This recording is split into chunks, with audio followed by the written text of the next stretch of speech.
নমস্কার, আমি সুমনা। আমার নতুন একটি ভিডিওতে তোমাদের সবাইকে স্বাগত জানাই।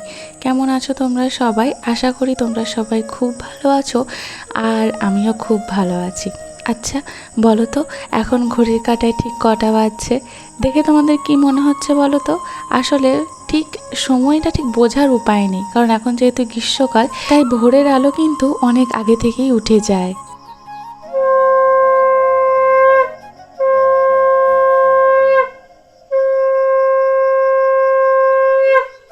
কিন্তু জানো তো, এখন ঘড়ির কাঁটায় বাজছে ওই 5:30টার মতো, মানে ওই 5:25 এরকম মতো বাজবে। কারণ খুব একটা ভোর থেকে আমি এখন উঠছি না, তার কারণ তোমরা সবাই জানো যে আমার মা এসেছে বাড়িতে, তাই ভোর ভোর থেকে ওঠার আমার কোনো প্রয়োজনই পড়ছে না। কারণ আমি যে কাজগুলো একদিকে করতে যাচ্ছি, তো একদিকে আমি করছি আর অন্যদিকের ম্যাক্সিমাম সব কাজই কিন্তু আমার মা করে ফেলছে, তাই অত ভোর থেকে ওঠার আমার কোনো প্রয়োজন নেই। দেখো 5:30টার দিকে উঠেছি, কিন্তু সেই মনে হচ্ছে যেন যে এই সময়তে না আমার অর্ধেক কাজগুলো হয়ে যায়। আর সেই সময়তে আর কি আমি ঘুম থেকে উঠেছি, নিজেরই একটু অদ্ভুত অদ্ভুত লাগছিল। আসলে তোমরাও আমাকে অনেকে আর কি বলেছিলে যে এত ভোর থেকে কেন ওঠো, মাও আমাকে বলতো। তো এখন আমার মা আর কি এই বাড়িতে আসার পর সেইগুলো এখন নিজের চোখে দেখতে পাচ্ছে যে কেন আমি এত অন্ধকার থেকে, কেন আমি এত ভোর থেকে উঠি। নিজের চোখে না দেখলে না কেউ অতটা ভালোভাবে বিশ্বাস করতে পারে না। তো যখন মাও আর কি এখন নিজের চোখে দেখতে পাচ্ছে, তাই এখনও মায়ের আর কি বিশ্বাস হচ্ছে। তখনই আমি মাকে বলছি, কেন আমাকে বলো তো যে তুই ভোর থেকে উঠিস, কেন একটু পরে উঠতে পারিস না? তাহলে আমি যদি একটু পরে উঠি, তাহলে কি এই কাজগুলো আমি করতে পারতাম ঠিক টাইম মতো, না করা সম্ভব? তখন বলে না ঠিকই, নাহলে করতে পারবি না, এরকম মতো করে আর কি কথোপকথন চলতে থাকে। তবে এখন এই মুহূর্তে কিন্তু আমাদের বাড়ির কেউই ওঠেনি, মাও ঘুমাচ্ছে। আমি খুব আস্তে আস্তে ঘরের ভেতর থেকে আর কি বাইরে এসেছি, কারণ যেহেতু মা রয়েছে আর মায়ের ঘুম খুব পাতলা ঘুম আর কি। আগে কিন্তু এরকম ছিল না, আগে মানে আমার বাবা থাকাকালীন আর কি আমার মা কিন্তু ভীষণ ঘুমাতো, মানে সেই আমার মতো আর কি, তুলে নিয়ে চলে গেলেও আর কি সাড়া পাবে না, মানে এরকম মতো। কিন্তু এখন বাবা চলে যাওয়ার পর থেকে মায়ের ঘুম ভীষণ পাতলা হয়ে গেছে, তাই খুব আস্তে আস্তে আর কি বেরিয়ে এসেছি, দিয়ে আস্তে আস্তে কাজকর্মগুলো করছিলাম। আর আজকে যেহেতু বৃহস্পতিবার, সেহেতু তোমরা সবাই জানো যে আমাদের আর কি নিরামিষ খাওয়া হয় আর কি, আমরা নিরামিষই বাড়িতে খাই। তো কিন্তু জানো তো, এবারে নিরামিষ খাওয়াটাই আমাদের মনে হয় বৃহস্পতিবারে লাস্ট নিরামিষ খাওয়া হবে। তার কারণ আমাকে সবাই খুব বকাবকি করছে ওই ভিডিওটা দেওয়ার পর থেকে, কারণ অনেকেই জানতো আবার অনেকেই জানতো না। তবে যখন আমি তোমাদের থেকে আর কি কিছু রায় মানে জানতে চেয়েছি আর কি, যে তোমরা একটুখানি বলো, তোমরা তোমাদের মতন করে আমাকে জানিয়েছো, সেরকমভাবে আমার কিছু রিলেটিভস, মানে যেমন আর কি আমার মানে কিছু কিছু আর কি শুভাকাঙ্ক্ষীরা রয়েছেন, তারাও আমাকে আর কি একটুখানি আর কি গাইড করেছে। তো সেহেতু সবাই যখন এইভাবে আর কি বলে যাচ্ছে, তাই ভাবলাম কি যে থাক, ছেড়েই দিই, অন্য একটা বার, সেই বারেতে আর কি আমি ভেবেছি একটু নিরামিষটা করব। সপ্তাহে একটা দিন নিরামিষ করব, তবে অন্য একটা বারে, এই বৃহস্পতিবারে আমি আর নিরামিষ করব না। কিন্তু এখন যেহেতু মানে এখন সকালবেলা যখন রান্নাবান্না করছি, তখন কিন্তু আমি জানতাম না, কারণ সেই শুভাকাঙ্ক্ষীর ফোন আর কি আসেনি, সে আমাকে সেরকমভাবে কোনো কিছু বলেনি। তাই আর কি কুমড়োর তরকারি একটুখানি প্রথমে বসিয়ে দিলাম, একদিকে ভাত বসিয়েছি আর একদিকে ছোলা দিয়ে আর কি কুমড়োর তরকারিটা বসালাম। আর একটু সুন্দর করে কুমড়োর তরকারিটা বানাচ্ছি সেই দিনের মতো, মানে যেদিন আমার হাজব্যান্ড বাড়িতে ছিল, এবং কুমড়োর তরকারিটা খাওয়ার পর সে একদম পুরো চেটেপুটে খেয়েছিল এবং বলেছিল এরকম কুমড়োর তরকারি আমি কোনোদিন খাইনি বা বহুদিন খাইনি, ভীষণ সুন্দর হয়েছে। তাই ভাবলাম যে একটুখানি ওর মতো করি আর কি, মানে ও যেদিন ছিল সেরকমভাবে যেরকমভাবে বানিয়েছিলাম, তো সেভাবেই বানাই। এই যে দেখো, আমার এই কয়েকটা মাত্র কাজ টুকটাক হয়েছে, তার মধ্যে দেখো মাও কখন উঠে পড়েছে, উঠে পড়েই একটুখানি চোখে মুখে জল দিয়ে ব্রাশ করে চলে এসেছে আমাকে হেল্প করতে। আমি ভাবছিলাম যে আমি একটুখানি আটাটা মেখে নেবো যতক্ষণ আর কি কুমড়ো তরকারিটা হচ্ছে। সেই ফাঁকে দেখো বলে কি না, তুই অন্য কাজগুলো কর, আমি আটাটা মেখে দিচ্ছি। এই হাতে হাতে কাজগুলো যদি কেউ করে দেয়, মানে দুটো মানুষ যদি একসাথে সমান তালে কাজ করা হয় না, তাহলে সংসারের কাজ কিন্তু সেরকম কোনো কিছুই নেই। তুমি একদিক করবে, আমি একদিক করব, এরকমভাবেই আগে আমি দেখে এসেছি এত কাল ধরে, এত বছর ধরে। একদিকে মা ওটা আটাটা মাখছিল, আর একদিকে আর কি আমি চাটাও করে নিচ্ছিলাম। জানো তো, মানে আমি যখন পড়াশোনা করতাম, আমার বোন যখন পড়াশোনা করতো, আমরাও কিন্তু ভোরবেলা থেকেই বেরোতাম, কারণ আমাদের বাড়ি থেকে মানে আমাদের স্কুলটা খুবই কাছে ছিল, কিন্তু কলেজ বলো ইউনিভার্সিটি বলো সে তো অনেক দূর। এবং টিউশনও আর কি সকাল থেকেই পড়াতেন আর কি স্যারেরা। আমি বর্ধমানে টিউশন পড়তাম, তোমরা জানো। তো সেহেতু একদম খুব সকালে মানে ভোরের বাস ধরে আমাদেরকে বেরোতে হতো। 5টা 15 এই সময়তে বাস ছিল। তার মানে বুঝতে পারছো 5টা 15 সময় বেরিয়ে যাচ্ছি মানে তার আগে আমি খাবো, তার আগে আমি টিফিন নিয়ে যাব, মা সমস্ত কিছুই করে দিত। তবে আমার মতো এত ভোর থেকে তাকে উঠতে হতো না, কারণ আমার ঠাকুমা আর আমার মা একসাথে উঠতো। আমার মা খাবার দাবারের দিকটা সামলে নিত, আর আমার ঠাকুমা কিন্তু এই দুয়ারে জলকোপর দেওয়া বলো বা ঠাকুর ওঠানো যে সমস্ত কাজগুলো থাকে সেগুলো করতো। তাই আর কি খুব তাড়াতাড়ি হয়ে যেত। আর আমি তো কিছুই করতাম না, আমি শুধু জাস্ট ঘুম থেকে উঠতাম, ব্রাশ করতাম, স্নান করতাম, রেডি হতাম, খেতে বসে পড়তাম, টিফিন মা আর কি প্যাক করে দিয়ে দিত, আমি ব্যাগের মধ্যে ভরে নিয়ে দৌড় এরকম করে আর কি পড়াশোনা করেছি। তো একটুখানি আর কি কেউ যদি সাহায্য করে যায় তাহলে আর কি অতটা পরিমাণে কোনো কিছু কষ্ট হয় না, কিন্তু একার পক্ষে ভীষণ চাপ, সে তো আমার ভিডিও দেখেই তোমরা বুঝতে পারো। আর মাও আমাকে প্রত্যেক দিন প্রত্যেক মুহূর্তে বলে যাচ্ছে, সুমনা সত্যি তোর ভীষণ কষ্ট, সত্যি তোর ভীষণ কষ্ট, তুই যা কষ্ট করছিস এরকম কষ্ট আমিও পাইনি তোদের 2 বোনকে নিয়ে, তোরা 2 বোন ছিলি, দুজনে ছিলি, তাও এত কষ্ট তোর ঠাকুমা আমাকে পেতে দেয়নি। তো যাই হোক আর কি, কিছু করার নেই। তো এদিকে দেখো আমি কিন্তু অস্মির কোনো কিছুই দেখাশোনা করি না। একদিকে দেখো আমি রুটিগুলো আর কি সেঁকে নিচ্ছিলাম, আজকে অস্মিকে একটুখানি রুটি আর কুমড়োর তরকারি করে দেবো। আর মা ওকে মানে অস্মিকে ব্রাশ করানো, স্নান করানো, খাওয়ানো এই সমস্ত কিছু কিন্তু মাই করছিল, আমাকে ওইদিকে আর কোনো কিছু দেখভাল করতে হচ্ছিল না। তারপরে একটুখানি নিজে রেডি হয়েছি, অস্মিকে শুধুমাত্র আমি ড্রেসটাই পরিয়ে দিয়েছি, আর কোনো কিছু আমি করিনি, বাকিটা আর কি সমস্ত কিছু মাই করিয়ে দিয়েছিল। আর সময় হয়ে গেছে, এবার আমি স্কুলের উদ্দেশ্যে আর কি রওনা দেবো। আর বাসনপত্র যা সমস্ত কিছু ছিল বা জামাকাপড় ওয়াশ করা বলো বা বিছানা তোলা বলো, এই সমস্ত কাজ কিন্তু আমার মাই করে দিয়েছে, আমাকে কোনো কিছু করতে হয়নি। আজকে আমি এই সালোয়ার কামিজটা পরেছি তার কারণ আমাকে না আজকে একটুখানি আমার বাবার বাড়ি যেতে হবে। এই প্রথমবার আমার মা থাকবে আমার শ্বশুর বাড়িতে, আর আমাকে যেতে হবে আমার বাবার বাড়ি। আর এখন যে মানুষটিকে আমার মায়ের সাথে গল্প করতে দেখতে পাচ্ছ, এনাকে হয়তো সেরকমভাবে তোমাদের সাথে মানে সাক্ষাৎ কোনো দিনই করায়নি, কিন্তু ইনি হলেন আমার স্যাঙাত মা। তো যাই হোক একটু ভালোভাবে পরিচয় করালে ভালো হতো, কিন্তু যাই হোক আর কি। তো এখন আমি অস্মিকে একটুখানি স্কুল নিয়ে বেরোবো, আর তার স্কুলের বাসে আর কি তুলে দিয়ে সেখান থেকে আমি চলে যাব আমার বাবার বাড়ি। আর স্যাঙাত মা গিয়েছিলো আর কি গোয়ালবাড়ি একটু দেখাশোনা করতে, গরুর এই সমস্ত কিছু।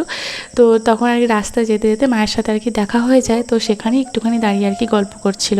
অস্মিকে এই জাস্ট বাসে তুললাম, বাস চলে গেছে। আর সেটার আমি ওই ক্লিপটা নিলাম না, কারণ এখন আমাকে তাড়াহুড়ো করে যেতে হবে আমার বাবার বাড়ি। কিছু কাজ রয়েছে, কিছু জিনিসপত্র আনতে হবে, সেগুলো আমার মায়ের। প্রচুর রোদ, চলো রোদ করলে হবে না, আমাকে বেরিয়ে যেতে হবে। আর গাড়িতে এক ফোঁটাও তেল নেই, তো তেলও ভরতে হবে। চলো দুগ্গা দুগ্গা করে বেরিয়ে পড়ি। এই প্রথমবার এমন হচ্ছে যে আমার মা রয়েছে আমার বাড়িতে, মানে আমার শ্বশুর বাড়িতে, আর আমি যাচ্ছি আমার বাবার বাড়ি। চলো বেরিয়ে পড়ি। যে রাস্তাটা দিয়ে আমি আমার বাবার বাড়ি যাচ্ছি সেই রাস্তাটা, এই রাস্তাটায় মানে আসার একমাত্র মেন কারণ হচ্ছে এই পেট্রোল পাম্পটা। এই পেট্রোল পাম্পটা রিসেন্ট হয়েছে, রিসেন্ট মানে জাস্ট কয়েক মাসই হয়েছে, বেশি বয়সের হয়নি। তো গাড়িতে একদম পেট্রোল ছিল না, তাই আর কি পেট্রোল তো ভর্তি হবে, কারণ পুরো রাস্তাটাও আমি যেতে পারতাম না, অতটাও পেট্রোল ছিল না। একদম রেড যে লাইনগুলো থাকে বা দাগটা থাকে সেখানে পুরো ঠিকই গিয়েছিল। আমাকে পেট্রোল নয়, যে লোকাল মার্কেটে যেগুলো সেই বোতলে বোতলে করে বিক্রি করে, তো সেখান থেকে আমাকে ভরতে হতো। কিন্তু ভাবলাম যেহেতু বাবার বাড়ি যাচ্ছি, আর রশ্মির বাবাও বললো যেহেতু তোমাকে যেতেই হচ্ছে তাই এই রাস্তা দিয়ে যাও, তাহলে একদম ফুল ট্যাঙ্ক একদম পেট্রোল ভরে নিও। পুরো 400 টাকার পেট্রোল ভরলাম জানো, মানে একদম পেট্রোল ছিল না। তারপর সেখান থেকে এসেছিলাম, এটা শাসপুরের একটা মিষ্টির দোকান, মানে আমি এই পুরো রাস্তাটাতে 2বার দাঁড়িয়েছিলাম, একবার দাঁড়ালাম ওই পেট্রোল ভরতে, আর একবার দাঁড়িয়েছিলাম এই মিষ্টি নিতে। তবে এখান থেকে আমি মিষ্টি নিচ্ছি, আমি জানি এই মিষ্টি নেওয়ার জন্য ভীষণ আমি বকাবকি খাবো, কিন্তু তা সত্ত্বেও আমি মিষ্টিটা নিয়েছি শুধুমাত্র আমার ভাইয়ের জন্য। কারণ অনেক দিন ধরে ইচ্ছা ছিল যে ভাই এই মিষ্টিটা খেতে ভালোবাসে, তাই এরপরে যখন যাব এই মিষ্টিটা ভাইয়ের জন্য নিয়ে যাব, তাই আর কি নেওয়া। তো চলো এরপর আমি বাড়ি ফিরে গেছি, একদম পুরো বাড়িতে চলে এসেছি, মিষ্টির প্যাকেট হাতে নিয়ে এখন আমি বাড়ি ফিরছি। ভীষণ আমি এর জন্য বকাবকি খাবো, তার জন্য মেন্টালি আমি প্রিপেয়ার ছিলাম, কিন্তু ইচ্ছা তো হয় মাঝে মাঝে যে যাওয়া তো হয়ই না, কিন্তু যখন যাই তখন আর কি প্রিয় মানুষগুলোর জন্য প্রিয় জিনিস নিয়ে যাই, যদিও খুবই সামান্য কিন্তু তাও। কিন্তু আমার কাকিমার রিয়াকশান দেখলেই তোমরা বুঝতে পারবে যে কী রকম আমি বকাবকি খেয়েছি। খুব আস্তে আস্তে বাড়ির মধ্যে যাচ্ছিলাম, বাড়ির বাইরেটা ভালো করে দেখলাম কেউ কোথাও নেই, আসলে কাকিমা করছিল স্নান আর ঠাকুমা অন্য কাজে ব্যস্ত ছিল। বাড়িতে কি কেউ নাই নাকি? রেলিবা মিষ্টি আসতে হবে না, তোমার আবার বেশ কথা। কুটুমি তো আমি, ভাই কই? পড়তে গেছে?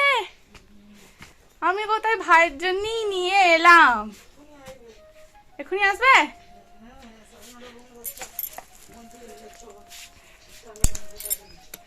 আচ্ছা, বাপরে গরমে শেষ হয়ে গেলাম।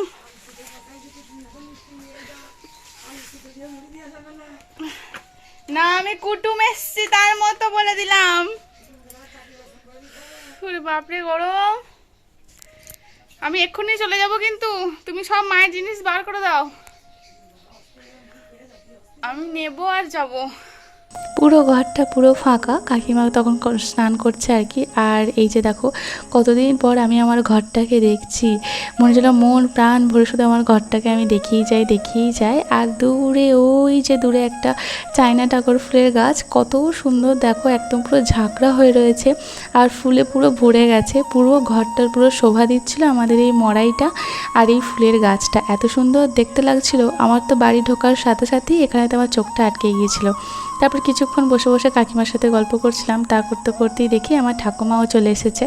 তো ঠাকুমা একটুখানি বাইরে পাশের বাড়িতে হয়তো গিয়েছিল, তো সেখান থেকে দেখে যে খামারের পাশেই তো আমি আমার গাড়িটাকে রেখে এসেছিলাম, কারণ আমাদের খামারেতে দেখলাম অন্য আরেকজনের স্কুটি দাঁড় করানো ছিল। তো তাকে আমি আর কিছু করিনি, আমি সেজন্য রাস্তার একধারেই স্কুটিটা আর কি পার্ক করেছিলাম। তো সেই স্কুটিটা দেখে ঠাকুমা বলছে কি, আমি স্কুটিটা দেখেই চিনতে পেরেছি যে এটা তাহলে সুমনাই চলে এসেছে, সুমনার গাড়ি। তো তারপরে আর কোথাও সময় নষ্ট না করে সোজা ঘরের মধ্যে চলে এসেছে। এই যে আমার সাথে এখন গল্প গুজব সব কিছুই চলছে, মায়ের কথা আর কি জিজ্ঞাসা করছে। এই প্রথম অ্যাকচুয়ালি এরকমটা হলো যে আমার মা বাড়িতে নেই আর এসেছি আমি আর কি, আর মায়ের এই সমস্ত জিনিসপত্র আর কি নিতে। বসে বসে ঠাকুমার সাথে কত কথাই না বলছিলাম, কত গল্পই না করছিলাম। বলছিলাম একটু হাসো, একটু এ করো, তখন বলছে আমি ফোকলা দাঁতে কী আর হাসবো, ওই ফোকলা দাঁতের হাসিটাই যে কত মিষ্টি সেটা আর ওকে আর কে বোঝায় বলো দেখিনি। যাই হোক, ঠাকুমার কপালটাতে না কিছু একটা হচ্ছে, আসলে বয়স হচ্ছে তো সেজন্য সমস্ত কিছু অঙ্গ প্রত্যঙ্গ এটা ওটা মানে কীরকম একটা হয়ে যাচ্ছে। মাথার ওপর হঠাৎ করে একটুখানি জায়গা ফুলতে আরম্ভ করেছে, তো আমাকে সেটাই দেখাচ্ছিল। তো আমি বলছি কোথাও কি ঠুকে গেছে বা কোথাও আঘাত লেগেছে বা কোথাও কি কিছু হয়েছে? বলছে কোথাও কিছু হয়নি, কিন্তু তা সত্ত্বেও এরকম হঠাৎ করে হচ্ছে। না এবার কি করে কি বোঝাই বলো তো, যে হঠাৎ করে কীরকম হচ্ছে, নিশ্চয়ই কোথাও আঘাত লেগেছে বা কোথাও কিছু একটা হয়েছে, বুঝতে পারিনি। এই যে দেখো, আমি একটুখানি বলছি একটু হাসো, একটুখানি হাই করো, বলছে ফোকলা দাঁতে কী আর করি। তো যাই হোক, তা করতে করতেই দেখি আমার ভাই এসে হাজির হয়ে গেছিলো, কারণ ভাই ছিল না, ভাই চলে গিয়েছিলো মানে পড়তে গিয়েছিলো, ভাইয়ের আবার খুব জ্বর। আর এই যে কাকিমাকে কখন থেকে বলছি মায়ের জিনিসগুলো বের করে দাও। এটা হলো আমার মায়ের আলমারি। জানো তো, আমার মা আর কাকিমার মধ্যে একটা জিনিস আমি দেখতে পাই, এরা যা তো অবশ্যই, দুটো বন্ধুও বলতে পারো, আবার দু সখী, মানে কি আর বলি, মানে দিদি বোন এটাও বলতে পারো। কারণ আমার মায়ের কোথায় কি জিনিসপত্র আছে কি না আছে, মানে আমার মায়ের সিক্রেট বলে কোনোদিনই কোনো কিছু ছিল না, আজ বলে না। তো আমার ঠাকুমারও কোনো কিছু না, মানে সবাই তিনজনের জিনিসপত্র কোথায় কি থাকে না থাকে সমস্ত কিছুই জানে। আমি বিছানায় শুয়েছিলাম খাটে তক্তায়, আর আমি কাকিমাকে বললাম তুমি সব একটা একটা করে বের করে দাও। তো কাকিমাই আমাকে সমস্ত কিছু বের করে দিচ্ছিল, মানে মায়ের শাড়ি, গয়না, কারণ মা তো কোনো কিছুই নিয়ে আসেনি। সেই যে মানে খবরটা পেয়েছিল মাঝরাতে, তো তারপরে সকালবেলা উঠি হন্তদন্ত হয়ে বেরিয়ে গিয়েছিলো, তো কোনো কিছুই আর কি নিয়ে যায়নি। তো মাঝখানে ভেবেছিল কি ফিরবে, মানে আমার বাবার বাড়ি ফিরবে, তো ফিরে সমস্ত জিনিসপত্র আর কি নিয়ে তারপরে হয়তো আবার যেত। কিন্তু মাঝখানে এই যে আমি হাইজ্যাক করে আর কি আমার বাড়ি নিয়ে চলে এসেছি, তাই বলছি এবার আমার জিনিসপত্রগুলো আমি কিভাবে পাবো, আর আমার যে সমস্ত শাড়িগুলো রয়েছে সেগুলোর মা পরবে না। তাই আমি বলেছিলাম তোমার জিনিসপত্র আমি ঠিক তোমাকে জোগাড় করে এনে দিয়ে যাব, মায়ের শাড়ি গয়না যা সমস্ত কিছু লাগবে, তো সেগুলি আর কি আমি নিতে এসেছি। এখানে মায়ের কিছু কাঞ্জিবরম শাড়ি সমস্ত কিছু ছিল, এগুলো মা কিছু মানে কি বলবো বলো তো, মানে না পরে আর কি আলমারির মধ্যে গচ্ছিত করে রেখে দিয়েছিল। আর এখন বয়স হয়ে গেছে বলে এখন আর কি পরবে না। আর কোথায় বা বয়স হয়েছে এতবার ধরে কনভিন্স করার চেষ্টা করছি, কিন্তু কিছুতেই শুনছে না। আর কাকিমা এদিকে একটার পর একটা জিনিসপত্র বার করে দিয়েছে। আমার মায়ের কোথায় টাকা পয়সা থাকে, কোথায় গয়নাগাটি থাকে, কোথায় শাড়ি থাকে, সমস্ত কিছু কিন্তু আমার কাকিমা জানে। তাই আর কি কাকিমা, আমি আর নিজে কোনো রিস্ক নিইনি, কারণ আমি কিছুই জানি না। আগে হয়তো তবুও বিয়ের আগে টুকটাক জানতাম, কিন্তু এখন বিয়ে হয়ে যাওয়ার পর আমি কিছুই জানি না। কারণ মায়ের আলমারিতে আমি কোনোদিন আজ পর্যন্ত মানে মায়ের অবর্তমানে আমি হাত দিইনি, মা থাকাকালীনই হাত দিই না। মাকে বলি তুমি বের করে দাও, মা আমাকে বহুবার বলে তুই নিজে বের করে নে না, কিন্তু আমি কোনোদিনই আর কি নিজে বের করি না, কারণ এই জিনিসগুলো আমার মধ্যে আসে না। তো যাই হোক, মায়ের এই একটা নতুন শাড়ি দেখো একবারের জন্যও পরেনি, তাই কাকিমা বললো এই শাড়িটাই বের করে দিচ্ছি, এই শাড়িটাই তুই নিয়ে যা। আর আমি জানি, আর কাকিমাও বলছিল যে এই শাড়িটা যখন তোর মা দেখবে তখন দেখবি ঠিক যে কথাটা মানে কাকিমা বলেছিল যে এই কথাটাই তোর মা বলবে, আর ঠিক সেই কথাটাই আর কি মা শাড়িটা দেখার পর বলেছিল। তাই বহু খুঁজে খাজে আর কি এই দুটো শাড়ি আর কি নিলাম, একটু হালকা হালকা কালার দেখে ছিল, বাকি তো রেড পিঙ্ক এই সমস্ত। আর আমার মায়ের তো সবথেকে প্রিয় রং লাল, মানে লাল ছিল আর কি, রেড কালার, তো এখন তো সেটার কালারটা পরতে পারে না। তো যাই হোক আর কি এই হলো আর কি ব্যাপার। তো মা কাকিমা আর কি সমস্ত কিছু গুছিয়ে টুছিয়ে দিল, আর আমি এবার এই প্যাকেটের মধ্যে সব কিছু আর কি নিচ্ছিলাম। তবে এই যে পলিথিনটা বা প্যাকেটটা রয়েছে তো না, এর মধ্যে না সব শাড়িগুলো আর কি আসছিল না, 2-3টে শাড়ির মতো নিয়েছিলাম। তো কাকিমাকে বললাম যে একদম এই শাড়িটা আসছে না, তুমি অন্য একটা প্যাকেট দাও। তো কাকিমাই আর কি অন্য একটা প্যাকেট আর কি বের করে দিল। জানো, তোমাদেরকে যখন আমি আমার ফ্যামিলি সম্পর্কে কোনো কথা বলি তখন অনেকেই দেখে মনে করে না গল্প কথা, যে বানিয়ে বলছে, একটু বাড়িয়ে চড়িয়ে বলছে, কিন্তু তোমাদের সামনেই তো, যখন তোমাদের সামনে মানে জিনিসগুলো ফ্যাক্টগুলো তুলে ধরি, মানুষ চোখে দেখে জিনিসগুলো, চোখে দেখেও যে কেন তাদের বিশ্বাস হয় না আমি বুঝতে পারি না। আসলে কি বলো তো, একটা মানুষ যেমন ঠিক অন্য মানুষটাকেও কিন্তু সে সেরকমভাবেই ট্রিট করে বা ভাবে যে অন্য দিকের মানুষটাও কিন্তু সেরকমই হবে। আমি যদি কাউকে ঠকাই বা মিথ্যা কথা বলি তাহলে আমার মনে হবে কি না ওই মানুষটা মিথ্যা কথাই বলছে, কিন্তু আমাদের মানসিকতা কিন্তু সেরকম নয়। মানে আমরা না সহজেই মানুষকে বিশ্বাস করে ফেলি, তাই ঠকিও বড্ড। মানে আমরা যেমন অন্যান্য মানে অপোজিট দিকে যে মানুষগুলো থাকে তো তাদেরকেও ভাবি ঠিক সেরকম, কিন্তু যখন আর কি দেখি যে একদমই তার 1%ও 0.001% যখন মানে ম্যাচ খায় না বা মানে ঠিকঠাক মেলে না, তখন ভীষণ কষ্ট হয়। যাই হোক, সে সমস্ত কথা বাদ দাও, যাদের বোঝার ঠিকই বুঝবে, আর যাদের চোখ থাকতে অন্ধ তাদের অন্ধত্ব ঘোচাতে আমি পারবো না, সে সমস্ত কথা বাদ দাও। আমার ভাইয়ের শরীর খুব খারাপ, জ্বর গায়ে সে পড়তে গেছিলো, কারণ কয়েকদিন বৃষ্টিতে খুব ভিজেছে। আর এদিকে দেখো রোগা হতে হতে হাড় কঙ্কাল একদম সব বেরিয়ে গেছে। ঠিক এরকম আমি আমার বাবাকে করতাম, আমি বলছিলাম দেখ তোর এখানে কি মানে কলার বোনটা দেখা যাচ্ছে, আর আমারটা কি দেখা যাচ্ছে, আমাকে বলছে তোর মতো মোটা হতে আমি ভুলে গেছি। আর ওর দেখো পুরো হাড় কঙ্কাল সমস্ত কিছু আর কি বেরিয়ে গেছে, মানে কী বলি। ঠিক এরকম আমার বাবার ছিল। তো আমি বলছি দিন দিন মানে সেই তুই তোর বাবুর পাটটাই রাখছিস, মানে আমার বাবাকে আমার ভাই বাবুই বলতো, জেঠু বলতো না। মানে ওর বাবু ডাকটা কিন্তু ওকে কেউ শেখায়নি, ও ছোটোবেলা থেকে আর কি মানে হঠাৎ করে নিজে থেকেই আর কি বলতে শুরু করে, সেটা আজও আর কি বলে। তাই আমি বলছি সেরকম দেখ তোর বাবুর ছিল, আর এখন বাবু তো নেই, তাই বাবুর জায়গাটা আর কি তুই নিচ্ছিস, তোরও আর কি ঠিক এরকম চেহারাটা পুরো আমার বাবার মতনই আর কি তৈরি হয়ে যাচ্ছে, মানে সমস্ত কিছু একদম হাড় কঙ্কাল বেরিয়ে যাচ্ছে, আর রোগা হতে হতে কোথায় যে ঠিকবে তার কোনো ঠিক নেই। এবার আমি বেরোবো, তো তার আগে আমার ঠাকুমা বলে কি তুই এরকম তালের যে পাল্প হয়, আমরা এখানে তালমারি বলি, তো যাই হোক এই শাঁসটা তুই নিয়ে যা। আর এটা হলো আমাদের গাছের একটা শসা, তো কাকিমা বের করে দেয় যে গাছের শসা তুই তো আর খাস না, আমরা খাচ্ছি, তুই নিয়ে যা একটা। তো আমি বলছি না একটাই মাত্র রয়েছে, বলছে না তুই একটাই নিয়ে যা। সে জোর করে আমাকে দেয়, আর এই দেখো এতটা আমাকে এই তালের পাল্প দিচ্ছে, এত তালের পাল্প কে খাবে, আমার বাড়িতে কে লোক রয়েছে। সে কোনো রকমে আমি কতবার করে বললাম যে না এতটা আমি নিয়ে যাবো না, আমাকে ওখান থেকে অল্প একটু দাও। সে মনে হয় 1000বার বলার পর একটুখানি রাজি হয়েছে, দিয়ে যে আমি আরও কম দিতে বলেছিলাম তা সত্ত্বেও আর কি এতটা দিয়ে দিল। তো এইগুলোকে নিয়ে এখন আমি বাড়ি ফিরবো, সব কিছু গোছগাছ করে আমার হয়ে গেছে। আর ওই ব্ল্যাক কালারের পলিথিনটাতে মায়ের সমস্ত কিছু জিনিসপত্র নিয়ে নিয়েছি, আর গয়নাগুলো তো আমি আমার শরীরে পরে নিয়েছি, গয়নাগুলো কোথায় আর রাখি, তো আমি হাতে সমস্ত সব জায়গায় আর কি পরে নিয়েছি মায়ের গয়না।